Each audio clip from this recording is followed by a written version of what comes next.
13, and we'll start with roll call. Eileen Nichols. Here. Patrice Steiner. Here. Mike Dunn. Here. Barbara Doss. Here. Barbara Stockhausen is absent. Dick Bonin Here. and Ken Killian. Here. We'll start this evening with two special presentations. The first is the 2012 audited financial statements from Johnson Block and Company. Right. If you would identify yourself just for our record purposes.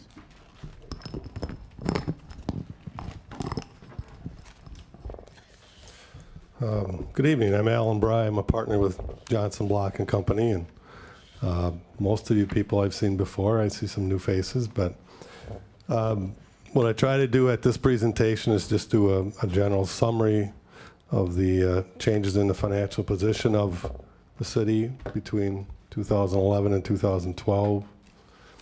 Previously today, I've met with some council members and some staff to go over the audit report in more detail. If you have any questions, feel free to ask. If you have any after this presentation, you can go through Dwayne or Larry or whoever for the answers, and they can get to me if they can't answer it. I'm not going to necessarily refer to the audit report. Does everybody have their audit report in front of them? I may refer to the auditor's opinion, so you might want to follow that along. From an auditing perspective, the significant change this year was the implementation of the clarified auditing standards and the implementation of GASB Statements 63 and 65.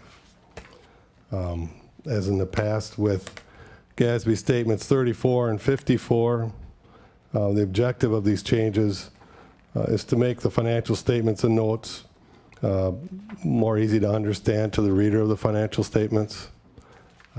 So I guess as you go through that opinion, you'll form your own opinion on whether that objective was met or not. If you look at page 1 of the auditor's report, it's the independent auditor's report. You'll see it now starts out in the first paragraph with what we did as far as auditing the financial statements and notes of the city. The second paragraph there lays out management's responsibility for the financial statements. You are responsible for the preparation and the fair presentation in accordance with U.S. generally accepted accounting principles. And you're also responsible to have controls in place so that the financial statements are fairly presented. That next section lays out the auditor's responsibility, which is to express an opinion on these financial statements. Also states we performed our audits in accordance with U.S. generally accepted auditing standards, and in your case also the government auditing standards. And then it goes into a little more detail on what an audit involves. The next section is actually our opinion on the financial statements. We've issued an unqualified opinion, meaning we have no exceptions to the way the financial statements and notes are presented, and that they're fairly presented in accordance with U.S. generally accepted accounting principles. On the next page, we have put in an emphasis of matter paragraph. This particular paragraph, we wanted to emphasize that the GASB Statement 63 and 65 were implemented this year. Major changes with those two statements are, if you recall, in the format of the old financial statements, there used to be, for instance, a line there for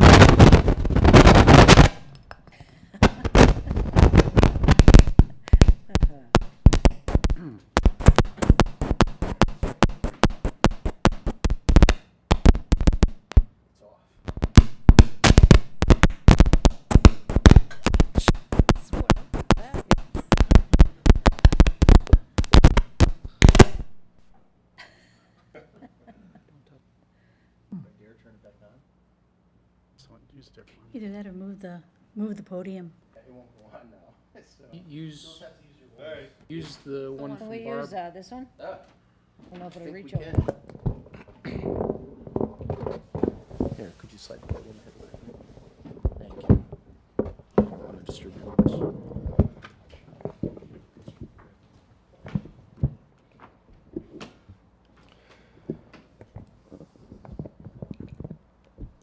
Okay, if you look back on last year's financial statements, as an example, you would see in the liability section of the fund statements an amount for deferred revenue. So naturally, the reader of the financial statement might look at that and say, well, what kind of liability is that? Well, in essence, it wasn't a liability. It was more a deferral of recognition of revenue until the following year. So these statements reclassify that and actually call it a deferred inflow of resources. So again, an attempt to make it more understandable to the reader of the financial statements. The statements also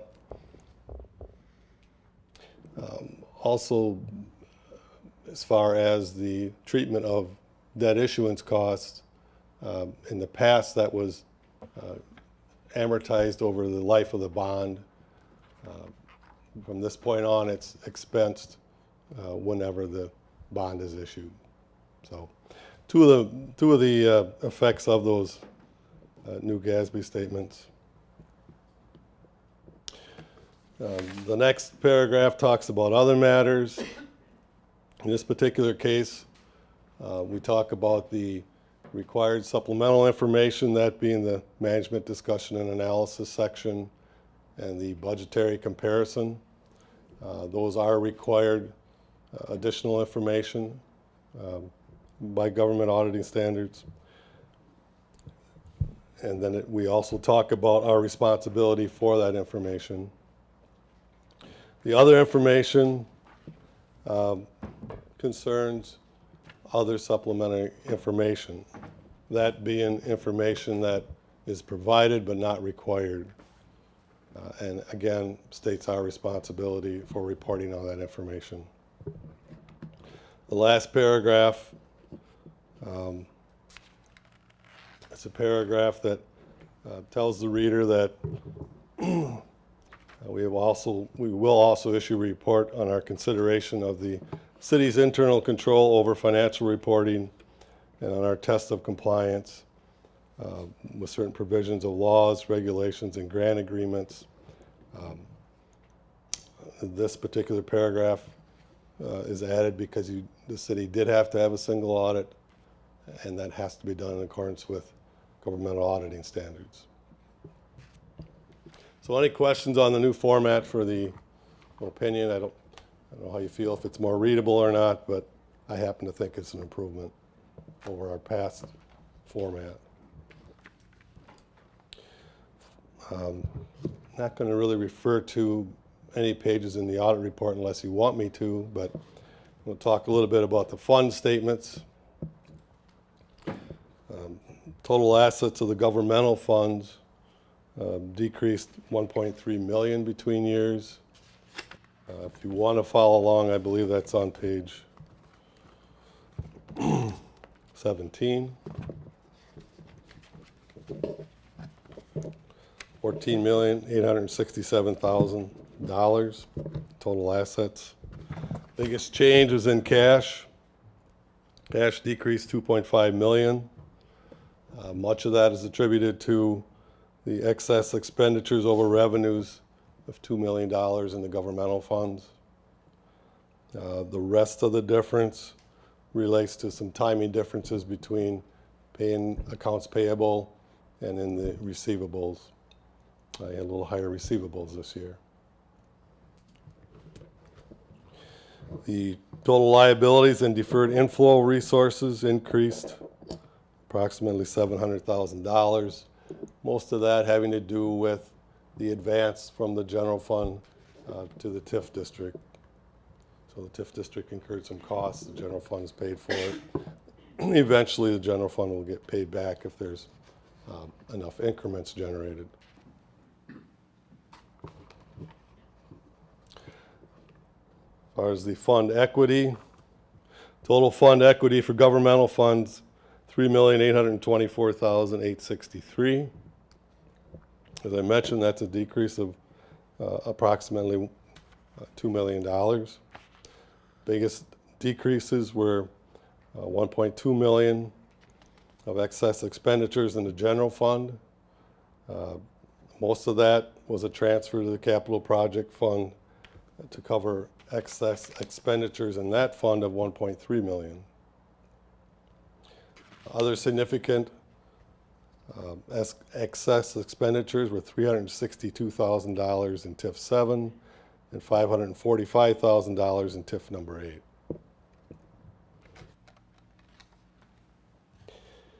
The unassigned general fund balance was $1,190,125. That represents 15.4% of your general fund expenditures, which is below the city's goal of 20% of unassigned general fund balance. So you've dropped below that targeted level that you want or you feel the city needs to stay at.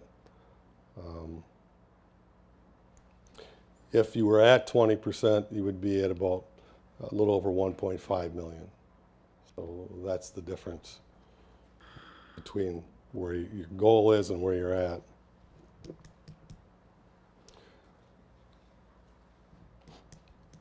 It is one of the things I think you should look at going forward is to get back up to that 20% level. You do have a high reliance on shared revenue in the city. You're twice the average of cities, 20 cities your size that I've looked at.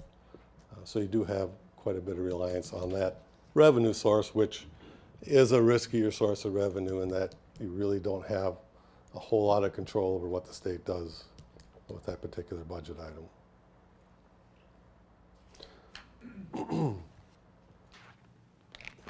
The other portions of fund balance, they're non-spendable, restricted, and assigned. We do have it detailed in the back in the notes to the financial statements as to what makes those particular categories up. So you can look there if you want to see what the specific purposes are. So any questions on the balance sheet for the fund statements? On page 19, statement of revenue, expenditures, and changes in fund balance. Total revenues, $12,131,656. It's a decrease of 5.8% from the prior year. Most of that was a drop in intergovernmental revenue. We received approximately $550,000 less on some street grants. Other categories of revenue were fairly consistent, and you could see that in the graphs that were sent to you previously. Total expenditures, $16,645,133. Very little change there, an increase of 1.1%. We looked at the various expenditure functions. Most of the increase was in the debt service, but you did refinance some debt issues. So if you looked in the other financing sources, you would see you also had some bond proceeds to offset that. The capital outlays decreased $2.6 million. Most of that was just less street work that was performed in 2012. As far as the utility operating income increased $478,000 due to the implementation of new sewer rates in January 2012. If you're looking for that particular page, it's page 24. Overall, the utility had An operating income of $1,522,784. Cash flow from operations provided $2.5 million towards debt reduction and capital projects. The rate of return for the individual operations for the water utility was 6.4%, 7.9% for the sewer utility. So your rates at this point in time are providing an adequate rate of return for the utility.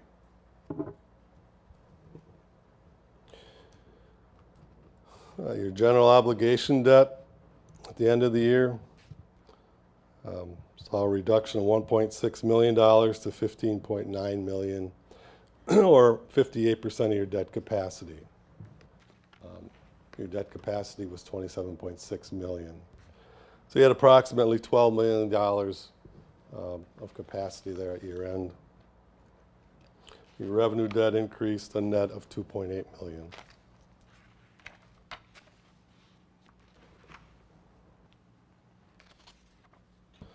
Again, in conclusion, the city reduced its general fund unassigned balance below the 20% by transferring funds to the capital projects fund. I think the city needs to be careful in reducing this any lower based on their reliance on shared revenue and cash flow needs. You do have $12 million in debt capacity. I think as your general fund balance is lowered, you need to be careful that you still have enough capacity and that you're not also borrowing up to your full limit, because you do need to have something in place for any contingencies that may arise. If your fund balance is going lower, then you have more of a reliance on your general obligation borrowing power. Any questions on what we've gone through? As I said, it is a quick summary. I am available to answer any questions outside of this meeting. Are there any questions? Anyone have any questions? I don't see any, so thank you very All much. right, thank you very much. Thorough presentation.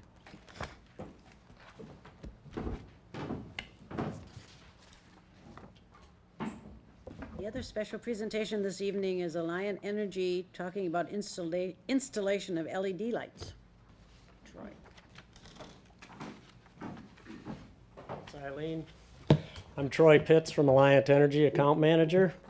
And I just wanted to stop by to update you. I talked to Howard a couple of months ago. As Alliant Energy, we did a pilot program in Iowa last year with LED street lights. And over the past few years, they've been too expensive upfront cost to install.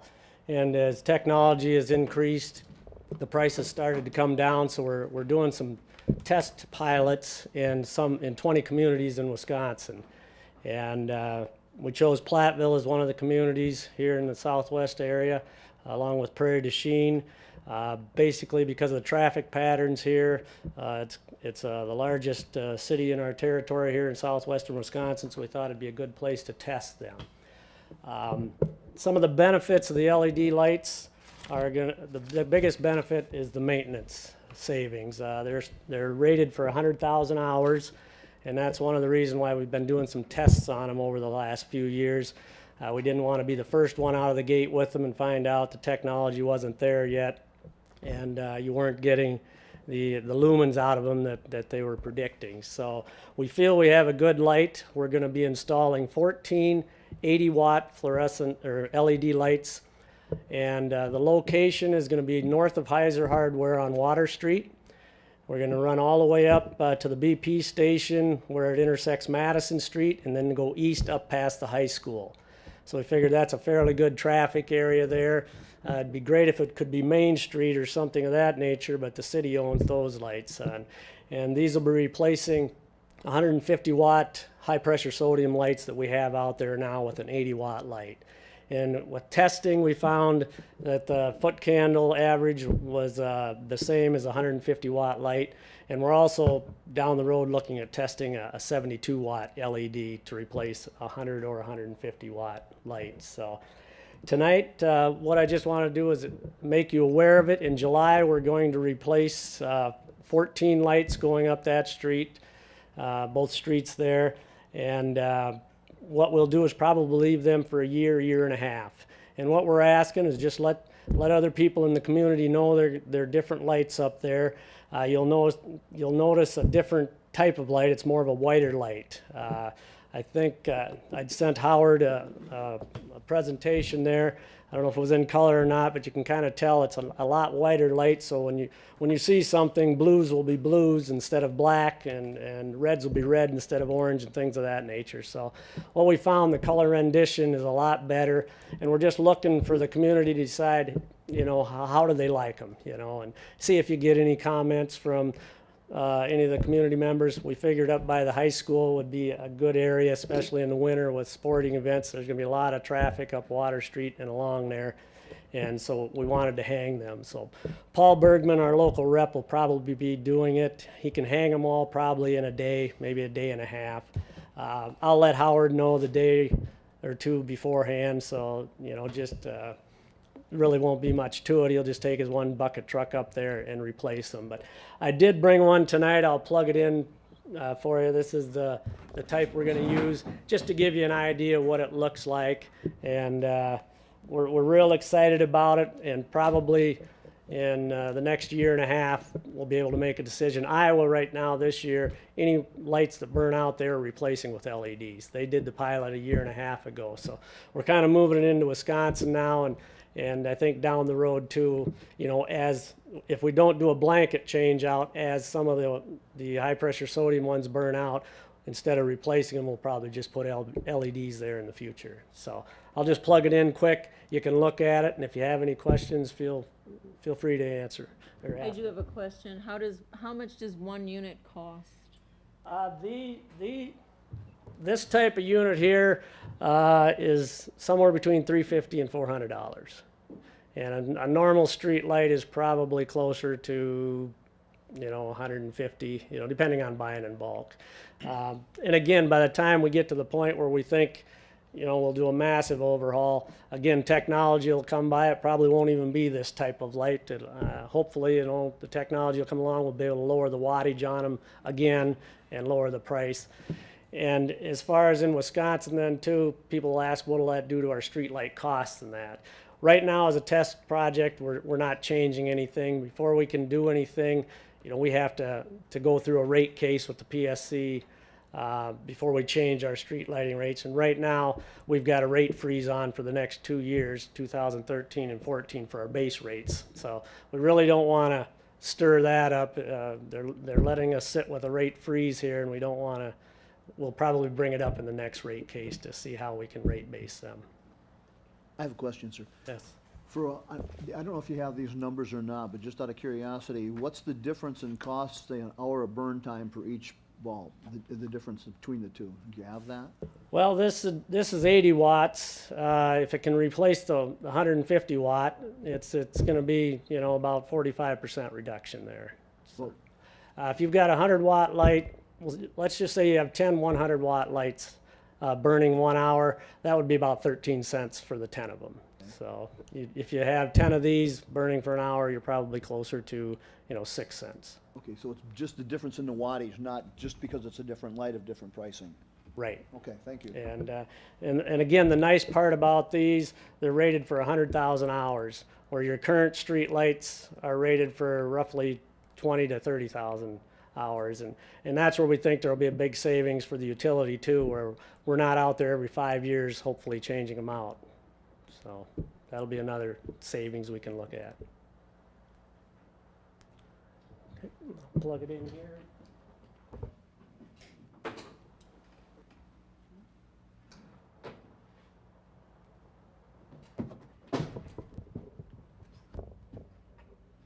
Put it on the wall there. What they're saying here too is we've got these that'll match the type 2, 3, and 5 street lights we have now as far as how they'll stretch out there. And what they're saying, what we're looking at too, is having less dark spots. But the high pressure sodium, they're more condensed. Here they can set up these diodes in here where you can do a little better spread too, so you don't have the dark spots. But when you get it up in the air and coming down, it'll spread out a little bit better than the lights we have out there now. So we're pretty excited about this fixture also. We've got it set up where a lineman can go in there without any tools and open this. And again, hopefully if there is an issue with them, this hood will come off. They just replace the ballast, put a new hood on. Within 10, 15 minutes, they can probably have it fixed also. We're excited about it. We're excited to work with Platteville and having it down here and just to see what you think of it down the road. Any other questions? Any other questions? How about light into adjoining residential? Do you want to have more coverage of this light so it's directed down more? What you can do is we can put guards on here just like they do, say in the Walmart parking lots and things of that nature. Plus we can have it so it comes either more down or spread out. With all these 48 different little LED lights in here, they can aim them. And the other thing, I don't have a picture of it, but they showed, I don't know if it was Los Angeles, a large city, a lot of people, worry about light pollution too, with going in into the sky. They had replaced about 75% of those lights in this city, out west, and took a shot too, and you could see it was more down. You didn't see a lot of light pollution out there. So what we think will happen is we'll be able to direct it more where you want it and have less spillage out there in other areas. All right, thank you very much. Thank you. We'll be looking for those new lights. Probably within the next month. Consideration of the consent calendar. The following items may be approved on a single motion and vote due to their routine nature or previous discussion. Please indicate to the council president if you would prefer separate discussion and action. First item is minutes of the June 11th, 13 regular council meeting. B is payment of bills. C is appointments to boards and commissions, and this evening I have a fair number. Commission on Aging, Dolores Moen, Joyce McDermott. The Museum Board, Marilyn Gottschalk and David Allen to replace the person who resigned. Parks, Forestry and Recreation Committee, Jason Thompson. Redevelopment Authority Board, reappointment of Larry Ward. Roundtree Gallery Board, Carrie McCabe and Ann Tenney's. Tourism Committee, Deb Jenny, Suzanne Buchert, Terry Malliott. Terry, I hope I'm pronouncing your name correctly. She's the manager at the Country Inn. And Matt Zielinski. And also, we obviously are talking about the TIF districts, and that involves the Joint Review Board, and the city needs to appoint a representative to the Joint Review Board, and I have asked Barb Dawes to represent the city in that role. She has certainly talked about TIF districts a lot during the RDA meetings, in addition to the council. So those are the appointments for this evening. And licenses, you have in your packet 1 or 2 year operators licenses for premises licensed to traffic and fermented malt beverages and intoxicating liquors. Is there a motion? Move to approve. Second. We have a motion and a second, and we'll vote. Nichols? Yes. Steiner? Yes. Den? Yes. Doss? Yes. Stockhausen? Excuse me. Bonin? Yes. Killian? Yes. Motion carries. Next is citizens' comments, observations, and petitions, and we do have some individuals who have asked to speak this morning, and we'll start with George Curry, who wants to speak about Bunny Cottontail. You give your name and your address, please. So funny. Okay, my name's George Curry. I'm at 6706 8th Avenue. I just want to advise you that we'll be having an exciting event here on Sunday. Grant County Historical Society at the Stone Cottage will present the 5th annual Cottontail party. It will be for children of all ages, so bring your family, your friends, your neighbors, and let them know about this. This, of course, is the most famous bunny of all in southwestern Wisconsin. Laura Roundtree's Bunny Cottontail, which there's been some dispute as whether Beatrice Potter, Peter Cottontail was first or who was first, but McGregor Plaza and Mr. McGregor and the Peter Cottontail are quite similar, so we tend to believe that Peter Cottontail was a afterthought, but got to the copyright people faster. Although Laura Roundtree wrote 40-some books, I've been told, and about Peter Cottontail, or Bunny Cottontail. So this will be on Sunday, June 30th, from 1 p.m. to 3:30 p.m. So if you have children or grandchildren or neighbors or friends that would like to have some fun and celebrate the afternoon with some games and tours of the Brownstone Cottage, feel free to come, and refreshments will be served. So you can bring your lawn chairs and your blankets and step back to the 1890s at the Stone Cottage. Thank you. Thank you. Does anybody have any exciting questions? This should be fun. All right. Okay, bye. Next, we have Kathy Kopp and Mike Myers.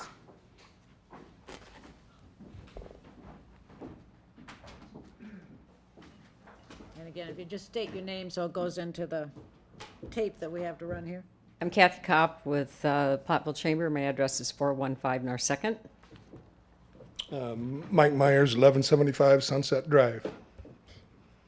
And we are both here sort of fresh from the Denver visit for the All-American City. And basically what we want to do is thank the council for the support to help send the delegation to Denver. We were one of 20 finalists from across the United States, and while we didn't make the top 10, I think it's important that we celebrate the fact that we were a finalist.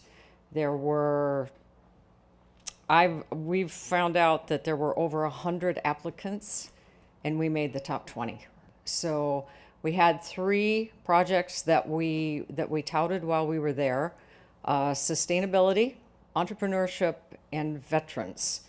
And I think hands down, the veterans component of our presentation was number 1 of all 20 of the communities that were there. So we had a number of people that were telling us commenting about the veterans project that we had, and Dick Bonin was there, and Mike was one of the veterans, and Paul Budden was also there, and tremendous ambassadors for the community. So I think we did the best we could, and I think that while it would have been great to say, yeah, we were one of the top 10, I think that we need to celebrate the fact that we were in the top 20 across the United States. So thank you again to the City Council for your support, because had we not had that support, I don't know how that presentation could have been made. So thank you very much. And I also just want to echo that and also thank the other sponsors that contributed to our Denver trip. I also want to talk about next July 4th. You'll see on the poster that we handed out, we have a patriotic presentation at 10 o'clock in City Park. We have a speaker coming in. He's 23 years of military service. He's got more medals on his chest than I've got hair in my head, and probably twice as much. But we're really looking forward to that. So 10 o'clock, we're inviting all of you to, if you'd like to come out and see that in City Park, 10 o'clock on July 4th. Thank you. Thank you. Any questions? All-America City was great. Terrific experience. And I'm going to elaborate on behalf of the city on that. I'm going to present the council with our All-America City Award finalist certificate that we received while we were out in Denver. I also want to continue on with what Mike said and thank, in addition to the council, all the sponsors. We had the Main Street program was a sponsor through a grant they had received from Alliant Energy. PADIC helped sponsor this, the Platteville Business Incubator, the College of EMS at UW Platteville, the Platteville Community Fund, We also received donations from Emmy Roth, Livingston State Bank, Major Christopher Splinter, Dairy Days, the Black House Builders 4-H Club, Delta 3 Engineering, Paul Budden, the American Legion, Southwest Health Center, Dick and Nora Bonin, the Quota Club of Platteville, the Platteville Area Chamber of Commerce, Mound City Bank, and Tricor. So thank you to all the sponsors. And I also want to thank the group that went out with us and recognize them. Kathy and Mike were up here already. They mentioned Dick Bonin. We also took Paul Budden. Eileen Nichols, our council president, went with us. Amy Seabooth, Victoria Solomon, City Manager Larry Berkey, Josh Inglett, Jordan Reimer, Bill Hudson, Angie Drasinski, who was our Youth Leadership Award nominee, and myself. I also want to thank Patrice Steiner for doing the quilt square for us. It was beautiful. I also want to thank the individuals that helped with the video, the people that were interviewed, and then we had an intern from the city that worked on the video as well, and our planning committee who everybody did not get to go with us, Ed White, Jack Lutke, Melissa Paul, and Rose Smirsky. So thank you. Thank all of you too for your participation. Dick, I don't know if you want to say anything about it. Thank you very much. Oh, I think they pretty much covered everything. Okay. I think it was a great experience. I'm very happy that we did it and learned a lot. I think that every city faces challenges, and we did a good job on our presentation. We were told that by everyone was there. Every other city said, wow, for the first year, you guys were really, really right on. So Dubuque said that we should definitely come again, and they'd be happy to be there supporting us. We supported them, they supported us, so it was an exciting time. All right. The other citizen would be Rich Christensen. Rich, did you want to speak now? Sure. Okay.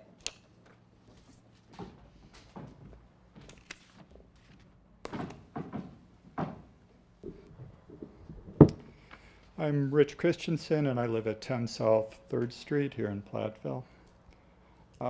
After you discussed City Hall remodeling in the work session at the last Common Council meeting, I asked Eileen Nichols if she had received what I sent her back in November. She didn't remember receiving it and thought maybe she hadn't received it. That's disappointing. I had hoped she would share it with the library board and with the Common Council. I had hoped it would be discussed and some ideas would be kicked around. There was a newspaper article in the November 4th Wisconsin State Journal about Mineral Point's library and City Hall. I copied that article, wrote 3 simple sentences, and sent it to Eileen Nichols. The 3 sentences are: the Platteville Public Library needs more space. City Hall has excess space. Could some creative ideas save the city $1 million? I've made another copy. Would you please pass it down, Eileen? And it's as simple as that. You know, when we were discussing City Hall, I didn't hear any mention about the public library, and I just wanted to get this to the Common Council and hopefully have it discussed or here or at the library board. I'd like to move on to a second topic unless you have any comments or questions about the first topic. I will say that I did find this after Rich mentioned it to me, and have not had an opportunity to share with the library board yet. We meet again the first weekend. Well, no, we won't meet, but I will definitely make sure that the library director gets it. But I will make copies of this. We're having a work session on July 2nd about City Hall, and so I will make copies of this so everyone has a chance to see this. It's about the renovation that they did in the Mineral Point City Hall, and it's a very interesting article. Okay, the second topic. At the last Common Council meeting, Barb Doss mentioned using leftover money from the assessor's contract for the gazebo painting and asked the director of administration, is there money there, Dwayne? The director of administration didn't answer her question, nor did the city manager. After preparing the staff reports and fiscal notes for the Common Council and then doing the actual budget amendments after council approval, These two guys were not sure. From just sitting and listening at the meetings, I knew $19,700 had been taken from the assessor's account, and the city manager had said at some point that there was about $20,000 available there. I checked later, and it looked to me like $20,995 was available. That's $35,895 less $14,900. So most of that money is gone, and I think most of the Common Council knows that, and they know how it was spent. The problem is, and I'm sorry to say it, I think the city manager doesn't want the public to know how it was spent. How was that $19,700 spent? Well, first, $7,500 went to funding for the All-American City Award presentation. Second, $5,800 went to an IT needs assessment. And third, $6,400 went to a part-time assistant at the senior center. The first and second are really just a waste of city money, and the third should not have been approved without appropriate questions asked and answers given. Funding for the All-American City Award presentation went right to an action item. It was never an information and discussion item on the agenda.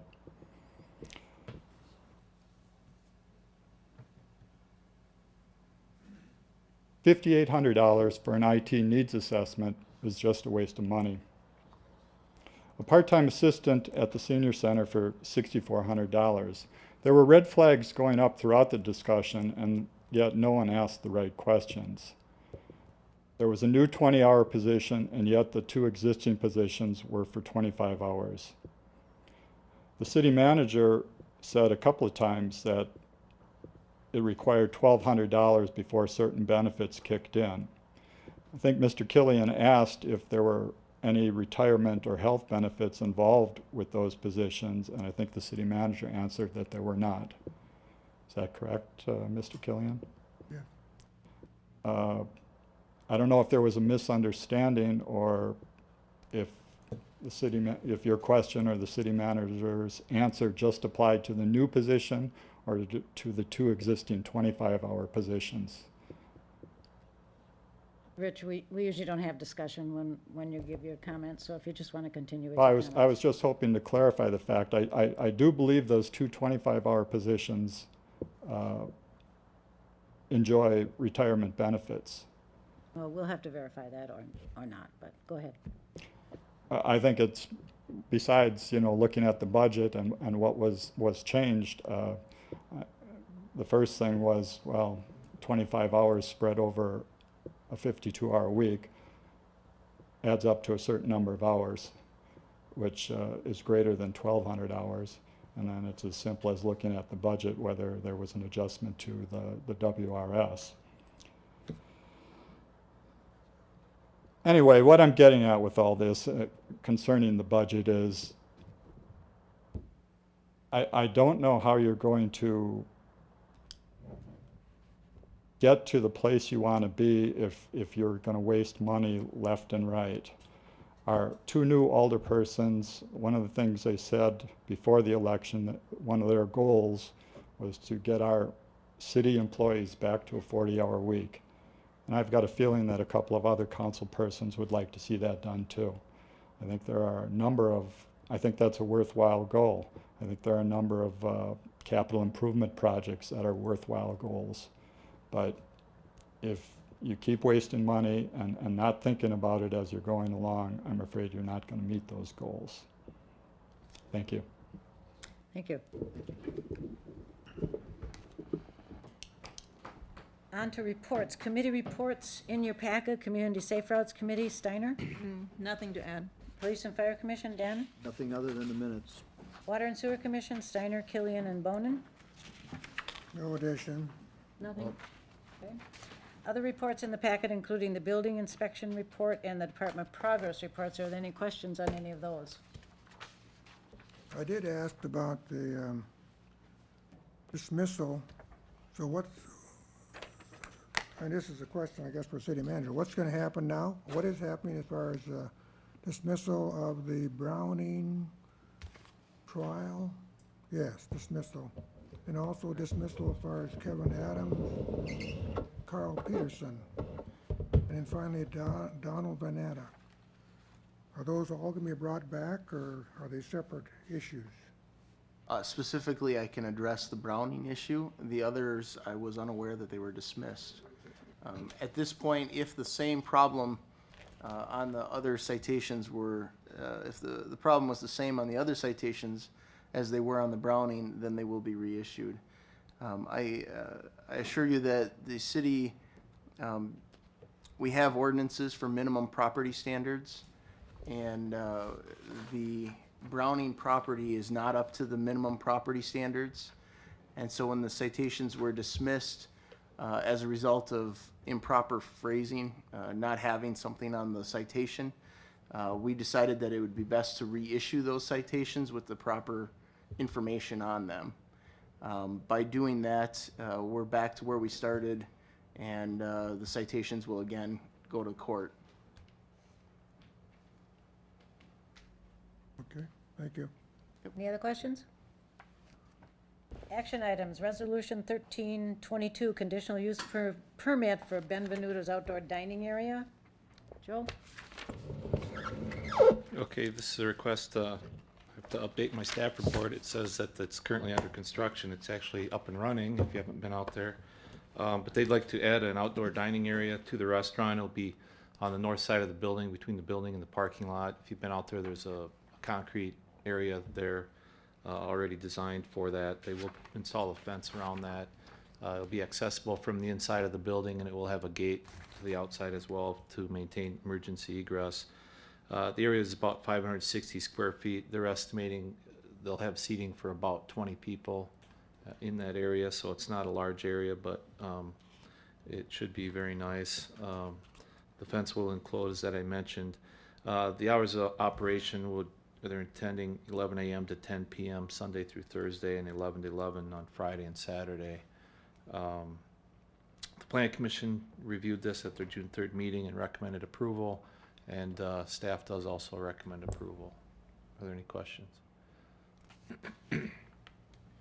Motion to approve resolution number 13-22, approving a conditional use permit for Benvenuto's Platteville LLC. Second. We have a motion and a second, and we'll vote. Nichols? Yes. Steiner? Yes. Den? Yes. Doss? Yes.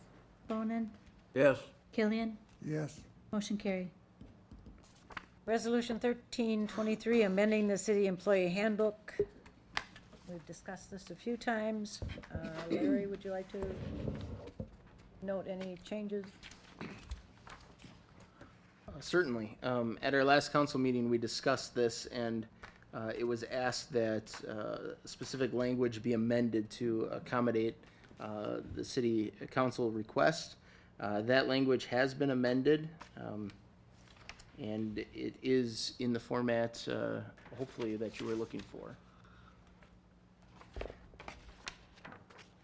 Any questions?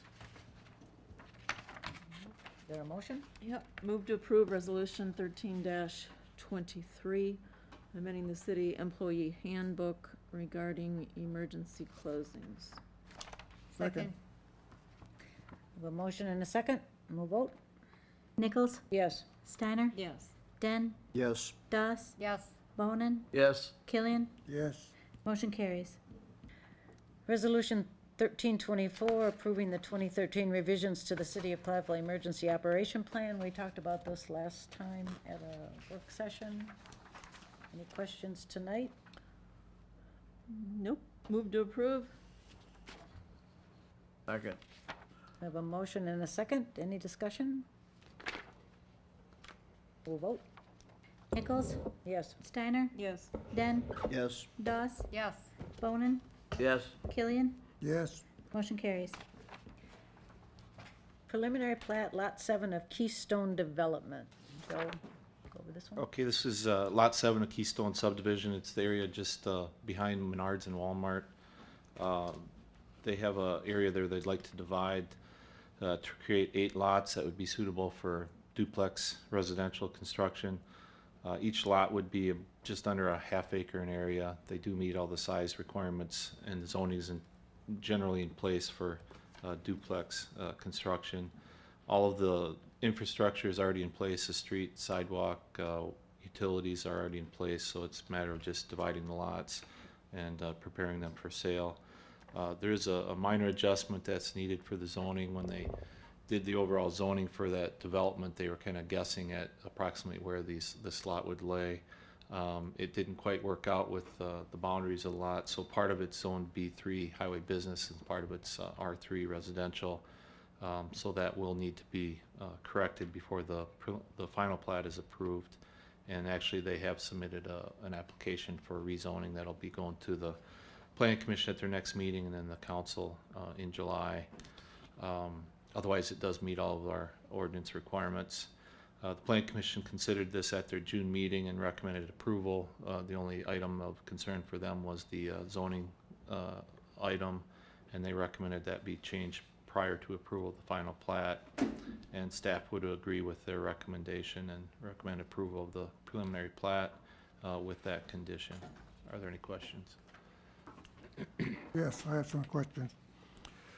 My first question is, who is going to do the building as far as, is this going to be the developer, or will the lots be there, and then individuals would go about doing the building, getting the contractor and so forth, or is this going to be all standard duplexes, or what? I don't know the answer to that. And then, I guess, next question, if the developers builds them, will he sell the duplexes, or will these be rentals? I don't know that either. What I'm getting at is whether these would be duplexes where a family could buy the duplex or build a duplex and then rent out the other side. You don't know. No, I mean, that would be permitted under the zoning, but either way, it doesn't matter as far as approval of the plat. No, I understand that, but I'm just trying to find out what sort of development this is gonna be, whether it's gonna be a rental development or private individual doing the development of each unit. Right, and I don't know. The questions?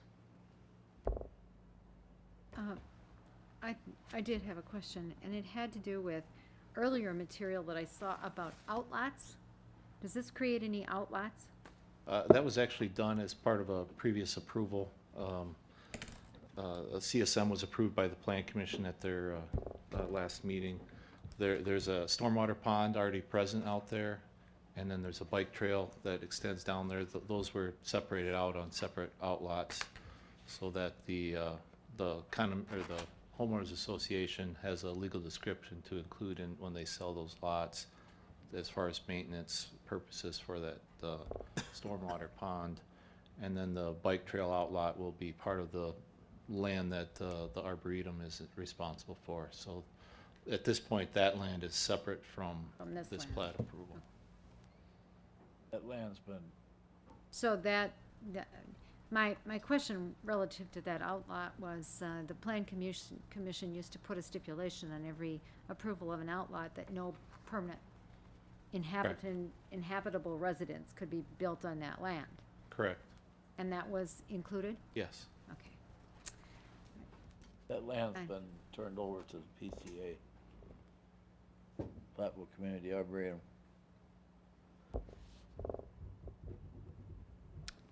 Any other questions? Otherwise, a motion would be in order. I make a motion to approve this replatting of lot number 7 into this land division that's proposed to create 7? 8. 8. 8 lots. Is there a second? Second. We'll vote. Nichols? Yes. Steiner? Yes. Den? Yes. Doss? Yes. Bonin? Yes. Killian? Yes? Motion carries. The next item is a request for payment extension, Red and Deb's Bar and Grill. You have information in front of you, and I know that the licensing committee met on this question. Is there a report on that? That's correct. The licensing committee met and is recommending that the council grant a request for additional time to Red and Deb's Bar for the payment of property taxes, with, to give them a 3-month period here to pay because of the way business goes in this community in terms of, so, the recommendation is that they shall have everything paid by the 1st of October. So that's our recommendation, to grant them this, waiver or extension. Extension, is that what we call it? Extension. Any questions on the licensing committee recommendation? Otherwise, So we'll- I'll make a motion Okay. that we grant an additional 3 months to Red and Deb's to make current on their property tax. Second. Okay, we have a motion and a second. We'll vote. Nichols? Yes. Steiner? Yes. Den? Yes. Doss? Yes. Bonin? Yes. Killian? Yes. Motion carries. Under information and discussion, ordinance creating a public intoxication prohibited and amending section. I don't know if the chief would like to speak to this, okay? Previously, the council identified the adoption of a public intoxication ordinance as a means to impact alcohol-related issues in the city. With that direction, I researched the only 2 existing public intox ordinances I could find in the state, one in La Crosse and one in Menominee. The ordinance in Menominee seemed to be, in my opinion, a very good fit for our community. I spoke to a lieutenant at their PD, and we have a lot of the same shared issues, and we're trying to accomplish the same, or impact them in the same manner. So as a result, the ordinance I presented to you folks is very similar to their ordinance. How will this assist the officers in their job? Ideally, it will be a deterrent to overconsumption of alcohol, and a typical call for service involving somebody who has over-imbibed. Many times officers are called upon to essentially babysit somebody, and it can become very time-consuming. And this is meant, 1, to discourage the overconsumption, and 2, to recoup some of the expense of having an officer serve in that capacity. So as far as recouping expenses, how much would we recoup if somebody is fined $100? There would also be the statutory Cost, okay. add-ons, but the city would see the $100 bond. The city would get the $100, Right. and anything in addition? That would be court-administered fees and statutorily required add-ons.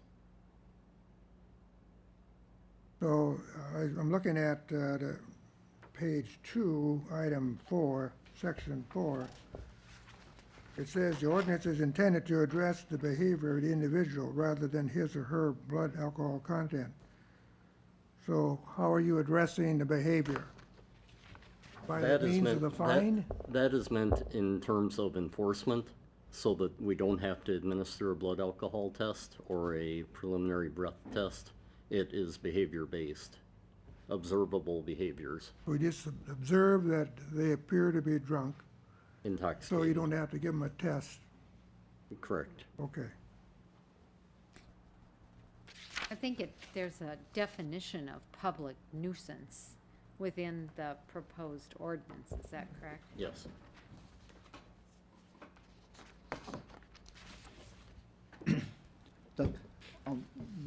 What would the possibility be, and I see this as a problem with this whole thing, because a lot of people now realize that 2 beers in an hour, you're legally intoxicated, depending on your metabolism, or 3 beers. It doesn't mean you're a real issue, it just means the law have changed and now you're intoxicated, okay? These people walking home because they know they can't drive, okay? So John Q. Public, walking home, minding their own business. This leaves a lot of things where an officer can just go, hey, you're public intox, because I saw something, whether he did or whether they didn't, okay? So I think this is kind of a tough situation here, because I see a lot of people that are doing what they're supposed to be doing and going home, or if, say, they were talking to a friend walking by and they miss a step and they stumble a little bit, okay? Had nothing to do with their alcohol content, but they could be cited, okay? So I have a real question with, do you think that could be an issue? I don't. I would like to view this more as a tool to deal with the over-intoxication. I mean, stumbling, things of that nature, I don't think that would trigger enforcement action by our officers. It's more the gross behaviors that Barb Doss just mentioned that are delineated in the ordinance. So I don't think that as with anything, the potential for abuse exists, but I don't see it happening here, given the discretion that our officers would be empowered to employ. Okay.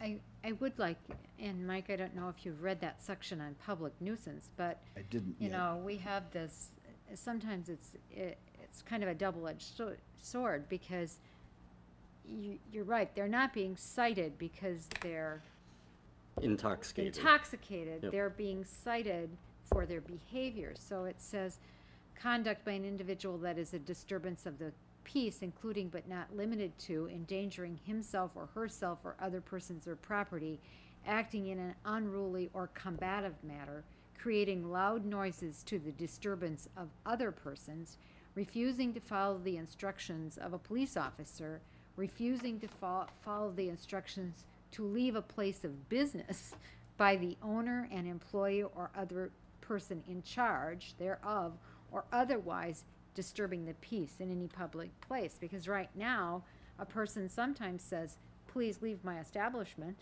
and they say, I won't say what they say, but I know that. And I won't say But that the words either. aren't kind. How's that? Sure. And But this would then give the officer a way to cite this person for basic refusal to comply or. to comply. And it doesn't have, I mean, the person may do this, may be a public nuisance without being intoxicated. But don't we already, excuse me, don't we already have ways to write citations for things like that? This addresses a lot of the instances that where disorderly conduct or a violation of that nature would not apply. Really? And I think that together they kind of close any loopholes that might exist. And again, I would not want, and it would not be my intent, that this would address those situations like you're saying, where somebody is doing the right thing and getting themselves home safely. But it would address those issues where you have somebody stumbling very significantly out into traffic, you know, creating a hazard for themselves and others. And many of the calls that we go to for incapacitated individuals, we're already responding to somebody that's down and prone in a yard. I mean, so that, and again, those calls tend to be very time consuming. I can understand that, and I think it's a good idea for us to have that type. I just was hoping that we don't have any overrun to situations like I talked about that could possibly be happening. Hopefully, we won't get there in those things. But let me ask you a question. Can you really be cited for public intox if you can't prove the person's intoxicated, if he's not, if you don't take the test? How does that stand up in the court of law? For the observable behaviors, that's what you're being cited for. Okay, that will go as through a defined court. in, it is stood, held up in court in Menominee. Okay, So I would be hopeful that it would carry the same weight here. all right. Thank you. Any other questions? All right, this is information and discussion tonight, so we'll go on to B, which is PADIC, purchase of industrial park land. Who's going to speak to that? I would like to. Okay. In 2012, the city council budgeted up to 1.4 million for the 2013 budget to purchase land to aid our industrial park in providing for large parcels to continue to develop our industrial park. What we've got is PADIC, the Platteville Area Industrial Development Corporation, has worked very hard to try to find property that could support our industrial park initiatives and be added to our existing industrial park. and they have found a parcel and have successfully negotiated a purchase, offer to purchase for this parcel. Included in your map included in your packet is a map of where the property owned by James Rosemeyer and his sisters is located. As you will see, it's directly across the street from our existing industrial park on the other side of East Side Road. And it's a substantial parcel of 39 acres. The two parcels that have been negotiated of approximately 39 acres will allow Padic to continue to position Platteville as an attractive place to locate a business. The acreage is contiguous, relatively level, and located directly across East Side Drive, making it a natural expansion for our industrial park. The boundaries were already within TID 6, making it an excellent opportunity for the city. I guess it would be important for us to hear from Melissa Paul from Padic, who helped to negotiate this agreement, and I will ask her to be at our next meeting. At this point, we felt it was important to get this before the city council and introduce it to you. Does anybody have questions regarding this opportunity? Can we discuss what the fair dollar is, or is that something we can't discuss yet? No, it's in the offer to purchase, Okay. and it is public information. The purchase price is $26,300 per acre, and it's approximately 39 acres. I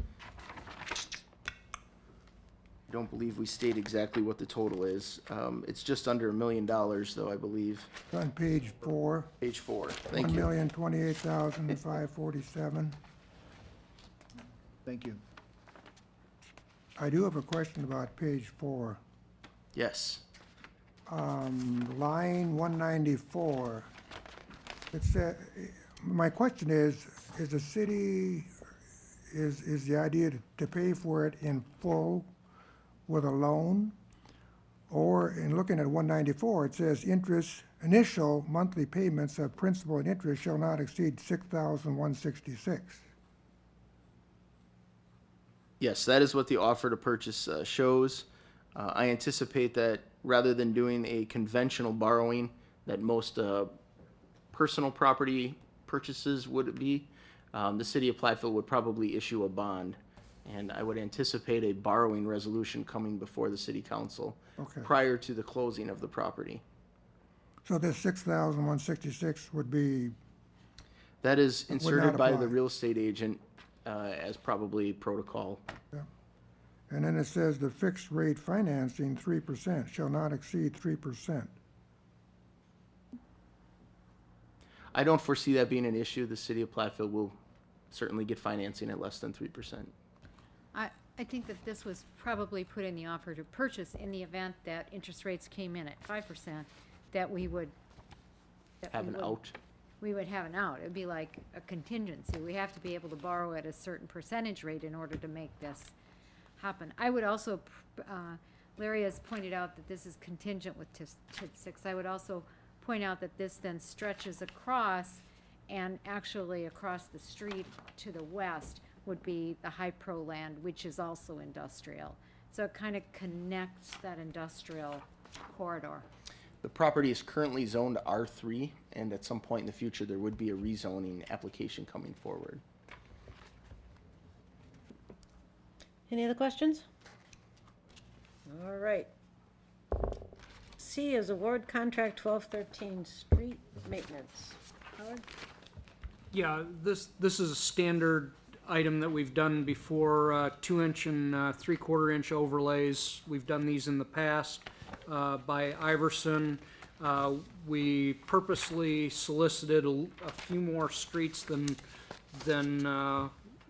we kind of thought that we would get, just to see what our bid prices were. We actually got excellent bid prices on these, and it looks like we'll be able to do all but 2 of the streets that we were looking at. Iverson has also explained to me that if, in fact, some of our other projects come in under budget, they would maintain these prices for this current year, so that if we have some budget money in some of our other projects, we could in fact potentially ask them to do those other 2 streets at that same bid price. So I would recommend that we go ahead and approve these next time. My question is, since we have only one bidder, how does this bid compare to, say, a bid in Madison or Milwaukee as far as price per unit, whatever you want to say? That I don't know. I will have some information for you next time. I don't know how to do that as far as a Madison. It's very tough because Matthey is the only asphalt producer in this corner of the state. They own Iverson Construction, they own Riverside Paving in Dubuque, and they own a number of other companies all around this area. I haven't got the numbers in front of me, but I do believe that the bid prices that we got this year happens to be a little bit lower than last year. I will confirm for next year, For next meeting. or for next meeting. Another thing I'd like for next meeting is a report, kind of a report on condition of previous overlay projects. I know there are at least 2 new council people who, I can't remember other places that we have put overlay, but kind of, it would be good to see a recap of perhaps the last 4 or 5 years, what streets have been overlaid and what condition they're in. It's a good idea.